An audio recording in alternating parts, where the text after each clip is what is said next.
This is a doubt of a student from the alternating current chapter.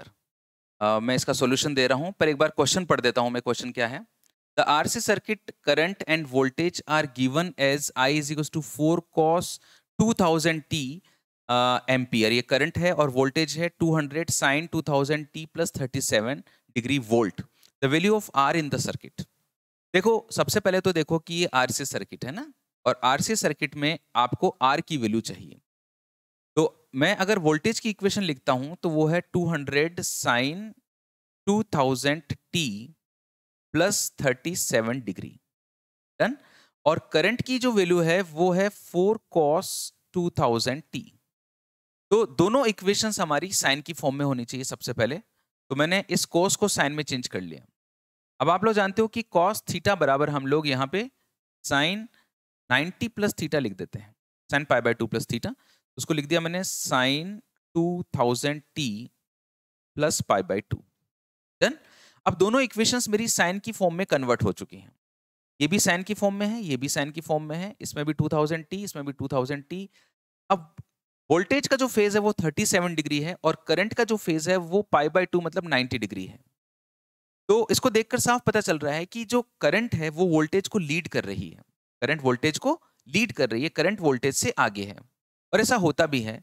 अगर मैं RC circuit के लिए बात करता हूं तो आरसी सर्किट में करंट वोल्टेज को लीड करती है. करंट यहां रहती है और वोल्टेज इससे पीछे रहता है. वोल्टेज और करंट में जो ये डिफरेंस होता है इसको हम लोग फेज डिफरेंस बोलते हैं. इसको अगर मैं थीटा से रिप्रेजेंट करता हूं तो मैंने देखा कि ये जो डिफरेंस आ रहा है वो कितने का आएगा. देखो, 37 इसका फेज और 90 इसका फेज. तो फेज डिफरेंस आ जाएगा आपका 90 माइनस 37 मतलब 53. तो यहां से हमको पता चला कि current is leading by 53 degree with voltage. Done.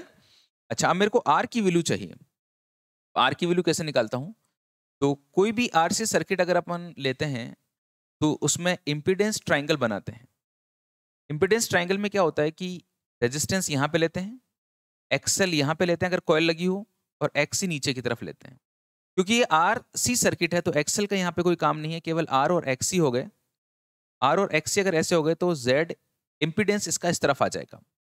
और ये एंगल हमको 53 पता चल ही चुका है.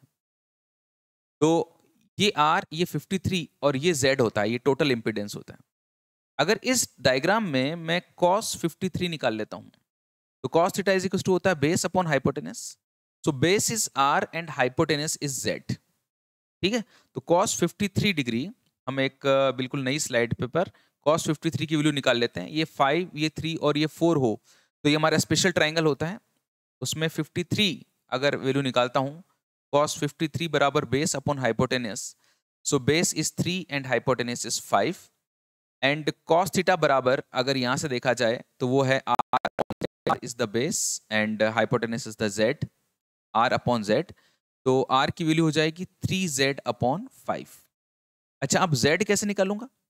z ऐसे निकालूंगा कि z बराबर होता है वोल्टेज अपॉन करंट. ओके. सो दो जो वोल्टेज की वैल्यू है वो है 200 यहां पर, एंड करंट की जो वैल्यू है वो है 400 अपॉन 200 अपॉन 4 करोगे तो कितना आएगा? 50 ओम आएगा. तो मेरे पास में Z आ गया. Z की वैल्यू आ गई मेरे पास में 50 ओम. अगर ये Z की वैल्यू मैं यहाँ पे पुट कर देता हूँ तो ये इससे कैंसिल हो जाएगा और रेजिस्टेंस आ जाएगा 30 ओम. ओके. तो आई थिंक आपको आपका आंसर मिल गया होगा बेटा. ओके. आपकी जो भी प्रॉब्लम्स हो आप मेरे को भेजते रहिए और मैं बिल्कुल कोशिश करूंगा कि जैसे जैसे मेरे को टाइम मिलेगा उनको सॉल्व करके अपलोड करता रहूंगा. ये जितनी भी प्रॉब्लम्स जो मैं सॉल्व करता हूँ ये आपको प्लेलिस्ट में मिल जाएंगी. जो DRV करके प्लेलिस्ट मैंने बना रखी है, डाउट रिमूवल, उसके अंदर आपको ये सारी प्रॉब्लम्स मिल जाएंगी. एपीजी की दुनिया के साथ में जुड़े रहिए और लूटते रहिए फिजिक्स का